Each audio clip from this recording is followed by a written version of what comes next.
Kottaatii gaarraa waxii misiraa hojjetannee madaamii keenya faana nyaannaa jechuudha. Maaliif bizee takka yoo isaan fakkaanne wayya jireenya keenyaaf jecha isaan fakkaanna keessa fayyadamaa taanaa jechuudha.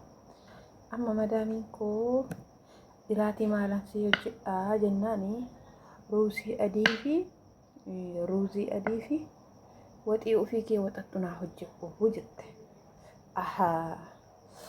Ofii kee garaa nyaachuu dhabeeranii keessatti koo jedhee kanaan itti eegaleta.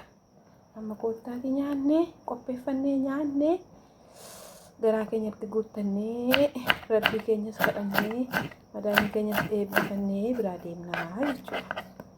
Akka koo harka itti tolaasin waanuma nyaattan itti kennaa haa mi'eeffattu faana nyaattu bukkee buutuu jechuudha. Kanaan ishee hoo waan qopheessu fakkaatan irra guddeessa anatu nyaatama. Maaliif waxii misiraa waxadha waan ta'eef. Waxii misiraa waxee faana nyaadha. Kanaafuu kottaatii wajjin nyaannaa isiniidha.